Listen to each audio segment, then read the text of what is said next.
જય સ્વામિનારાયણ। આપણી YouTube channel Paresh Kachhadiya ઉપર આપ સૌનું ફરીને સ્વાગત કરું છું। થોડા દિવસ પહેલા ગુજરાતના દૈનિક સમાચાર પત્રમાં એવા સમાચાર આવેલા કે હીરા ઉદ્યોગ અત્યારે કારમી મંદીમાંથી પસાર થઈ રહ્યો છે અને હીરા ઉદ્યોગ સાથે સંકળાયેલા કેટલાક કારીગરો આત્મહત્યા જેટલું ઘાતક અને અંતિમ પગલું ભરી રહ્યા છે। 5, 10, 15 વર્ષ કે એથી પણ વધારે સમયથી આ હીરા ઉદ્યોગ સાથે જોડાયેલા હોય એમ છતાં પણ મંદીને લઈ અને એને અંતિમ આત્મહત્યા જેટલું ઘાતક પગલું ભરવાનો વિચાર કરતા હોય કે એવું પગલું ભરી ચૂક્યા હોય ત્યારે કંઈક ના કંઈક અંશે આપણે સૌ કોઈ આ પરિસ્થિતિ માટે જવાબદાર છીએ। કેટલાક દર્શક મિત્રો કોમેન્ટ બોક્સમાં એવું લખે છે કે તમે હીરા ઉદ્યોગના ફલાણા વર્ગને આમ કહી દો, તમે ફલાણા વર્ગને આમ કહી દો। એવા મિત્રોને હું કહીશ કે હીરા ઉદ્યોગમાં દરેક વર્ગમાં પ્રમાણિક અને મહેનતુ માણસો છે અને એ જ સામે ફ્રોડ માણસો પણ છે। ત્યારે આપણે આખા સમાજને આ પરિસ્થિતિ માટે જવાબદાર ઠેરવી દઈએ એ બરાબર ન કહેવાય। આ સોશિયલ મીડિયા પ્લેટફોર્મ છે, અહીંયા કોઈની લાજ લેવા માટે આપણે નથી, પરંતુ હા, જે વ્યક્તિ જરૂરિયાતમંદ છે, જે વ્યક્તિ અત્યારે ફસાઈ ગયેલો છે, તકલીફમાં છે, એમની મદદ માટે આપણે ચોક્કસ છીએ। હીરાના દરેક વર્ગમાં મેં વાત કરી તેમ અમુક ટકા લોકો ફ્રોડ છે અને ઘણા લોકો પ્રામાણિક પણ છે। હીરાનું વેલ્યુએશન, હીરાની સાઇઝ, પ્યોરિટી, કલર કે પથ્થરની જાત ઉપરથી અમુક વેપારીઓ કરતા નથી, પરંતુ વેચવાવાળાને કેટલી મજબૂરી છે, કેટલી લાચારી છે અને કેટલી ગરજ છે એ જોઈને કરે છે। ત્યારે સામે કેટલાક દલાલ મિત્રો પણ ખરીદનાર અને વેચનારની વચ્ચે રહીને ફ્રોડ કરે છે।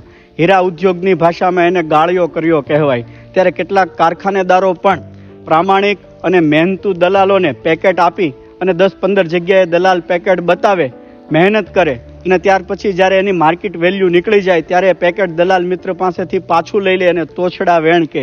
અને કેટલાક કારખાનેદારો ખોટ કરતા હોય એમ છતાં પણ આપણે કારીગરો થકી કામ્યા છીએ એમ સમજીને કારીગરોને સાચવવા માટે પણ કારખાનું ચલાવી રહ્યા છે। અને કેટલાક કારખાનેદારો જ્યારે કારીગર કોઈ પગાર વધારાની કે આર્થિક પરિસ્થિતિની વાત કરે ત્યારે એમ કહે, તું તો ઘરનો જ છો, તારે એવું ન કહેવાય, તું મહેનત કર ને, તારે પૈસા જોઈતા હોય તો લઈ લેજે ને।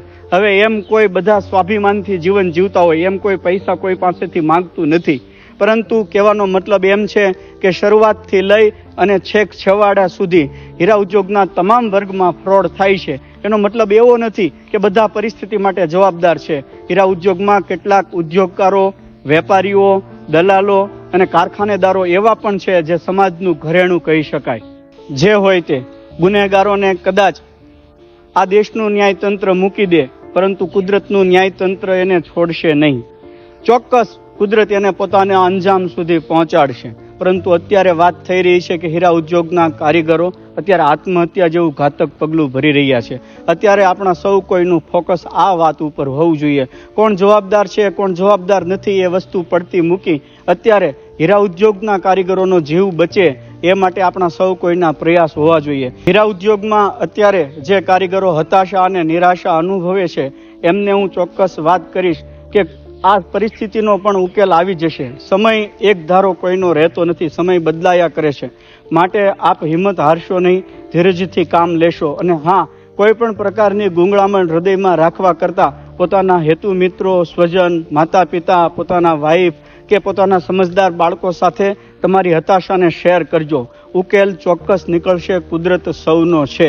અને દરેક મિત્રોને પણ વિનંતી કરીશ કે પોતાના મિત્રો, પોતાની સાથે જે હીરા ઉદ્યોગમાં કામ કરે છે એમની માનસિક સ્થિતિ જો તમને નિરાશામય કે હતાશામય જણાતી હોય તો ચોક્કસ એમની પાસે બેસીને વાત કરજો કે ભાઈ, તું મૂંઝાઈશ નહીં, તું ચિંતા છોડી દે, હું તારી સાથે છું।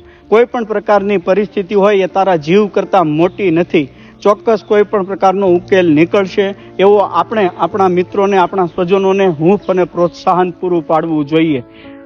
ઓગસ્ટ મહિનાના પ્રથમ સન્ડે એટલે કે પ્રથમ રવિવારને આ દુનિયામાં ફ્રેન્ડશિપ ડે તરીકે ઉજવવામાં આવે છે અને ફ્રેન્ડશિપ ડે આજના દિવસથી બહુ ઝાઝો દૂર નથી। એ દિવસ આવતા સુધીમાં આપણે પણ એક ટ્રેન્ડ ચલાવીએ, હેશટેગ તું ચિંતા કરીશ નહીં, હું તારી સાથે છું।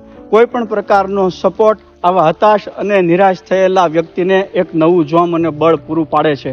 પરિસ્થિતિ પસાર થઈ જાય છે ત્યારે મનસ્થિતિ પણ બદલાઈ જાય છે।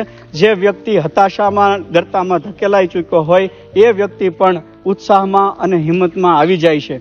પરિસ્થિતિ એકની એક ક્યારેય રહેશે નહીં, દિવસ બદલાયા કરશે। આપણે અત્યારે ધીરજથી અને મક્કમતાથી આ પરિસ્થિતિનો સામનો કરવાનો છે। ભલે તમારી આ પગલા પાછળ કોઈ જવાબદાર હોય ન હોય, જો કે એવું કહેવાય છે કે દિખાઈ ન દે પર શામિલ જરૂર હોતા હૈ, હર ખુદકુશી કરને વાલે કા કાતિલ જરૂર હોતા હૈ. તમને આ પરિસ્થિતિ સુધી પહોંચાડનાર જે કોઈ જવાબદાર હશે, કુદરત એમની સાથે બદલો લઈ લેશે. આ કુદરતનું ન્યાય તંત્ર છે.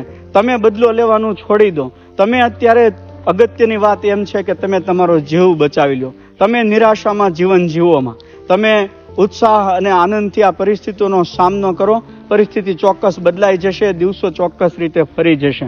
આ લોકમાતા તાપી ગંગા આપણા સૌ કોઈની જીવન દોરી છે. તાપી ગંગાની તટે વસેલી વસ્તી એ ઝઝૂમી લેનાર વસ્તી તરીકે જાહેર છે. અને તાપી ગંગાએ આપણને ખૂબ આપ્યું છે. આપણે આગળના વિડીયોમાં વાત કરી હતી કે યહાં અપના પરાયા કોઈ નહીં, હે સબ પે માં ઉપકાર તેરા. ત્યારે આ સુરતની લોટકી ભૂમિ ઉપર આપણે સૌ કોઈ રહીએ છીએ અને આપણા વિચારો જો હતાશામય, નિરાશામય અને આત્મહત્યા તરફના હોય તો એ આપણી કાયરતા છે.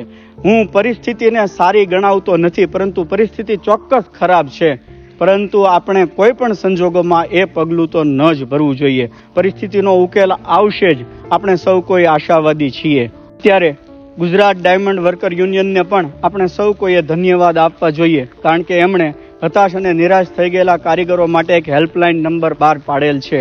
જે લોકો અંતિમ પગલું ભરવા તરફ વિચાર કરી રહ્યા હોય એ લોકો ચોક્કસ આ નંબર ઉપર ફોન કરી આત્મવિશ્વાસ અને ધીરજ મેળવે. અત્યારે હતાશ થયેલા કારીગર માટે કોઈ પણ પ્રકારની સલાહ કરતા સહકારની જરૂર છે. અત્યારે ઘણા લોકો એમ કહેતા હોય છે કે પહેલા ધ્યાન રાખવું જોઈતું તું ને, ખોટા ખર્ચા ન કરાય, ગજા બારના કામ ન કરાય. એવી કોઈ પણ પ્રકારની સલાહ હતાશ થયેલા વ્યક્તિને કોઈ પણ પ્રકારની જરૂર નથી. અત્યારે એમને જરૂર છે તો આપણા સાથની, સહકારની, હૂંફની, પ્રેમની અને પ્રોત્સાહનની. ત્યારે આપણો સહિયારો પ્રશ્ન છે અને સહિયારી રીતે જ આપણે એનો ઉકેલ લાવી શકીશું. આપણી યુટ્યુબ ચેનલ પરેશ કાછડિયા ઉપર હીરા ઉદ્યોગ માટે કોઈ આગામી વિડીયો લઈ અને આપ સૌની સમક્ષ રજૂ થઈ શકું એ માટે અત્યારે આપ સૌની પાસેથી અનુમતિ માગીશ. આ વિડીયોને લાઇક કરજો, તમારા હેતુ મિત્રોમાં શેર કરજો અને ચેનલને સબસ્ક્રાઇબ કરજો. જય હિન્દ, જય ભારત, જય સ્વામિનારાયણ.